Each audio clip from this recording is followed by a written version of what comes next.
think that there's a reason that architecture has been built as a major pillar of aesthetic development in society.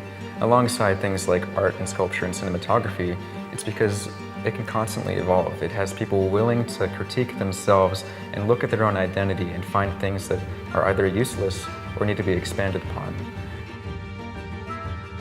It's most important for architecture to bring people together. It's not all about just creating a beautiful space, but it's about creating something that people can experience and want to come back to, and bringing different types of people under one roof. Everything is designed by the architect or the designer, everything. So the window, the exterior, the paint, everything is chosen, and it's a perfect work of art. We're wanting to design and create for other people because architecture is for the people. And so whatever we do, whatever we create, that's impacting other people and changing things.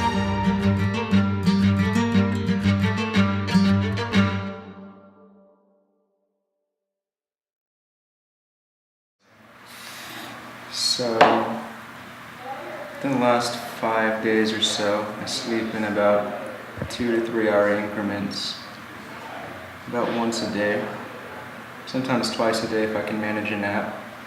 But today, for example, I've only gotten about 45 minutes of sleep, and the day before that I got about an hour and a half. Not really sure how I'm awake right now. I kind of figured that some kind of spirit of architecture or design just possesses you at some point. Keeps you going. Studio culture is notoriously, in architecture, is notorious for the light tower that is our building, and where the light is on day and night 24/7. When we are on duty in studio, to me studio is an environment that is sacred, where we leave everything behind of the everyday hustle and bustle, and we focus on the problem.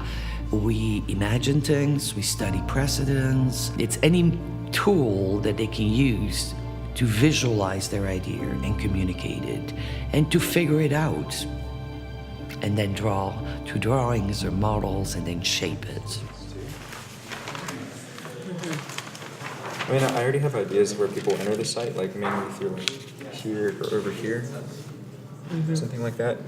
So I think if I need to make a parking garage, that could help inform that. Yes, because then they're gonna ask you, well, you know the mechanics of the building, so how are the mechanics of getting into the car, getting out of the car? It should just be as efficient and flawless and seamless, you know? So don't forget about the layer of parking. The studio culture is really about creating a common space where students are, in the best of cases, feel that it's a safe space within which they can make mistakes, in which they can push boundaries, and within which they can begin to very critically understand that the role of the designer is about generating a new mode of making that transforms the relationship between people and the world at a very base level. It's critical to the development of your project, and you can tell the people that work outside of studio versus with their peers in. The projects aren't near as cohesive and in depth in general, so it's pretty crucial.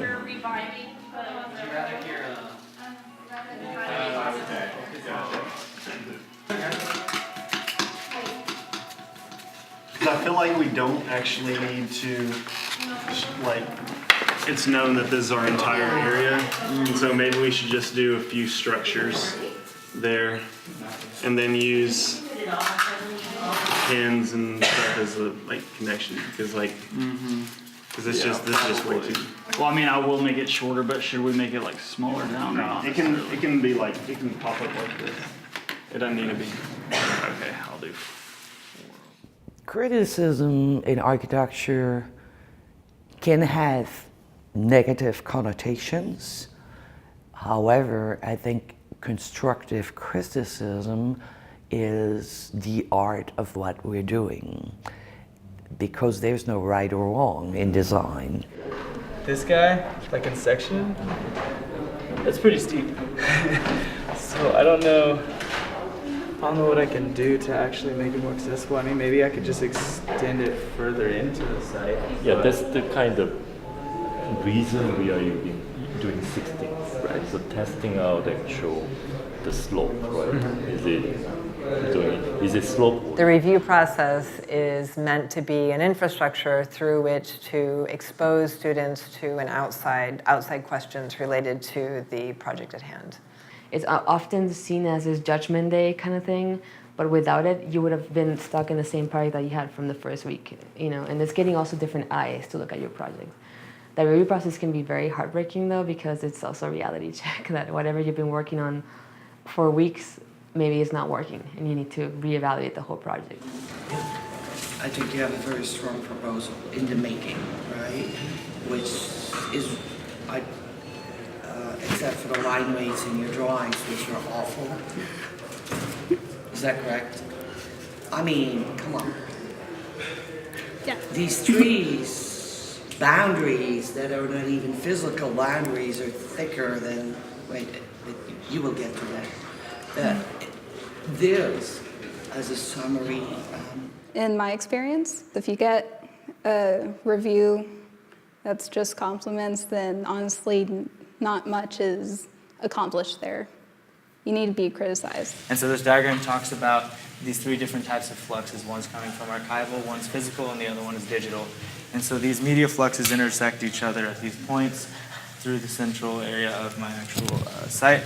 And so these fluxes being able to, by media permeating the site along with the circulation and media facades, bring life to the fluxes and actually give off the idea of movement of media throughout the site itself. The review is fine. I've got to do a lot of research, but it definitely added a lot more work to the weekend. So, I mean, I got good criticism for what I need to add, but I got no changes or what to remove. And so I feel kind of like, okay, so am I good to move forward, or is this like, is there something that was missing? And so I feel like almost something was missing from it.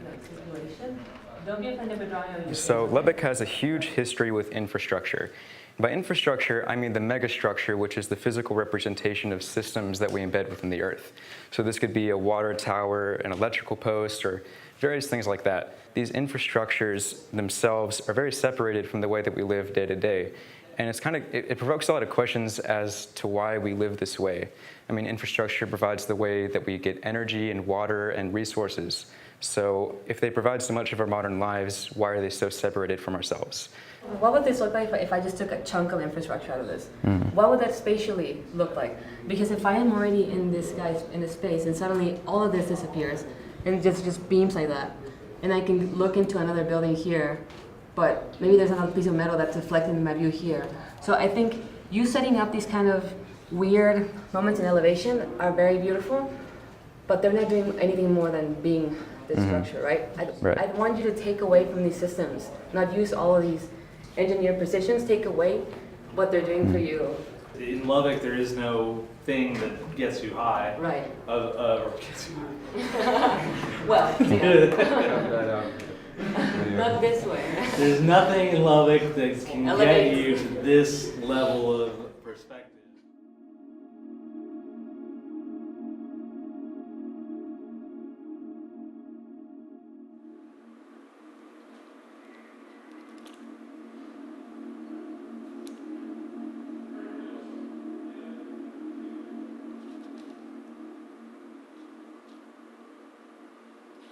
So with this model, I'm basically trying to show how the building is more or less assembled on the skin, or the facade, as we call it. So kind of talking about how the structure relates to something that can be collaged on top of it, and how this becomes the appearance of the building, as opposed to something that's more of a form or an object.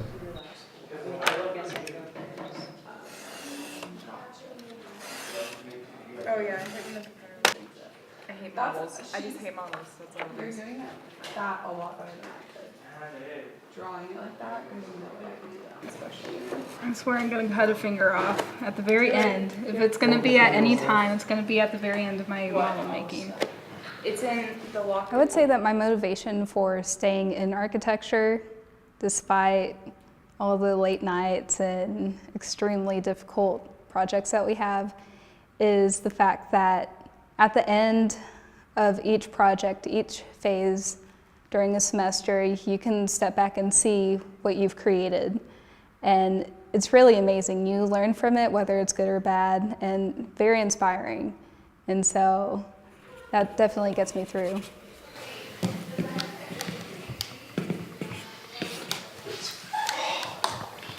Yeah, I'm sweating my ass off. Oh, fuck it. That's okay. Oh, well. It's gonna be. We can sing another song. I like creating things. I like the visual aspect, and at the end, seeing a project that I've been working on, and then, you know, people can actually come and look at it. And so really just the end product and having something that you can look at and be proud of, and, you know, that's your work that you spend all the time on. So.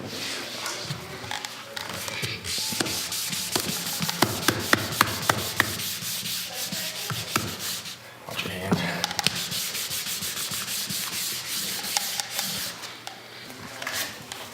What does this corner look like right there? Is it it's flush like or is that. it hanging over? It's like a 16th away from the edge, so 16th short. I think that looks. I think that'll be just fine. Yeah.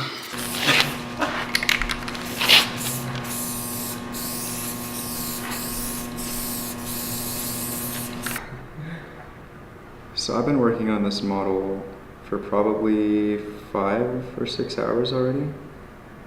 And you can kind of see the progress that's been done.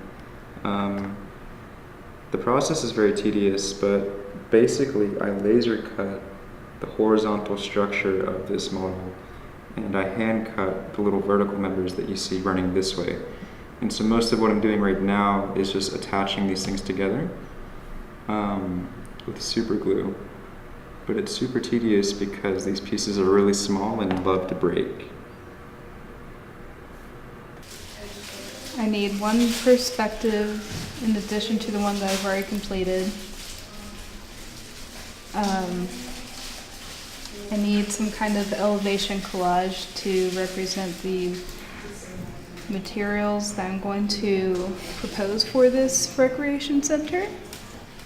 And I still need to finish my model, plus, if I have time, a section model to better illustrate the my overall concept of a dynamic change in depth and contrast. It's a lot. I'll be up pretty much the rest of the night, probably. I've been living off like barely enough to keep me alive. For real though. I only ate today.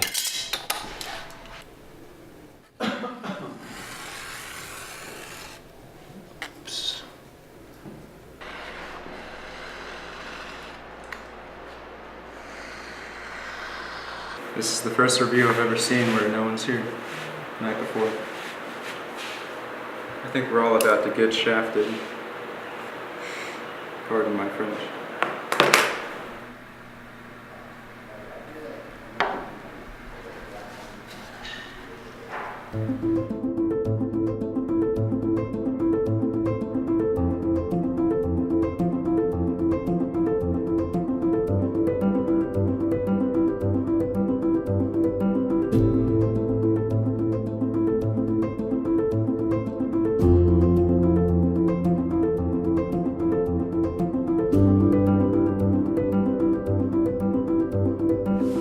Although it's a final review,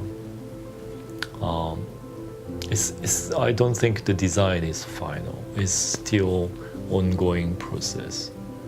I think it's a unique form in our architecture school that we are having this kind of review processes. Obviously, students are stressed many times, but this is also kind of rigorous kind of our effort and kind of practice that we basically educate and design our students into the architecture field.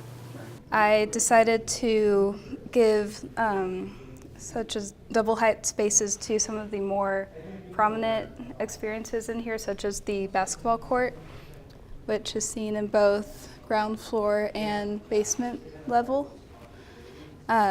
Also seen in this section right here. And then a double height space to the dance/yoga studio. Megan, this is fantastic. I really, really like this project a lot. This section that you have here is really well done. It shows an awful lot of care, not only to kind of the tectonics and the formal things, but also the experience that people will have moving through this. So that said, all the praise said, a couple of critiques. You could have been, this pancake thing, we'll have to come up with a better name for it than the pancake, the disc. It doesn't need to sit like right on top of everything else, I think. I think you could afford to have a little bit more, it could float a little bit more, or it could separate from the kind of podium. I started to think about the media tech as our program as something that is constantly evolving. So if the process of media is evolving, why shouldn't our building? And so what I did was I considered the media tech as a system which can be abstracted. And the way that I did this is I looked at our programs and started to analyze how these things connect and relate to one another, so I could abstract these things into a network that could be applied to various different conditions. So I thought it might be nice to foremost challenge what a social infrastructure is for Lubbock by introducing a landscape expression that actually wraps around the site and creates a walkable city in some ways. And so that actually takes the form of this rising path here that goes around, as well as this ground level terrain right here. After considering that landscape expression, I started to make these vertical cores, which would become the support for my building and would actually become the connections between the programs themselves. That there are so many ideas in this presentation at all, extremely interesting. But then at the end it becomes overwhelming, and I think it fails to create links between the ideas and create a sort of rigor that would have emerged by potentially including less parameters and less intentions, but emphasizing and digging deeper into them. The processing plant is used to take this waste and then split it into two different, so organic, non-organic material. And then, so this is a filter. These are our buildings, and as we go across, it's being filtered into a usable product at the end. You mentioned the use of the water course as a dumping site. A building of this scale and with this kind of processing will need some relationship to water, and so I'm wondering, you know, I mean, is the city or water system adequate to this scale of building and processing plant? And if not, you know, how could you maybe, you know, utilize, or, you know, have you given any thought to how you can use water in the area to? That's true, that's a good point. I think that would be awesome to have is a good map of the watershed, and to see how you could start, for example, maybe collecting water when it's when it's raining, and catching exactly. And so that's one thing that I think would really help you, a more diagrammatic approach to that. I mean, I know you have the stages there, but somehow, you know, the typical diagram, when you start seeing arrows and processes defined as, you know. Well, we hit the ground running, used some programs that I'd never used before, and so good learning experience there. It was good to have a project that was, sure, there was, you know, hypothetical, but it was helping the public in that area and the locals and whatnot. And so it was a project that really could, I guess with the right funding and you know, a perfect situation, it actually could be real and it could do good. So rather than just, you know, creating some cute thing that looks nice or whatever, it had a function. So it it was pretty cool to do a project that did that. This was very much a trial and error kind of studio. Figuring out what works, what doesn't work, mainly what doesn't work. But it's been great. Major learning experience for me. So, but I'm ready to move on. I feel like it was a pretty fair review. I mean, I feel like the reviewers may have gotten a bit stuck on specificity when I think that the scale of our third-year project invokes more general design. But I think it was good to hear. You always have to be optimistic whenever a review seems bad, but it's really because the reviewers care enough to tell you something. This semester's been pretty rough so far, not gonna lie. But I can't lie, it's instantly relieving to have that review out of the way, even if it didn't seem like it went that well. It's a lot in the past now, which is good. There's been a lot of sleepless nights, a lot of nights gone hungry because I've been too busy designing, but I think it was worth it to learn something.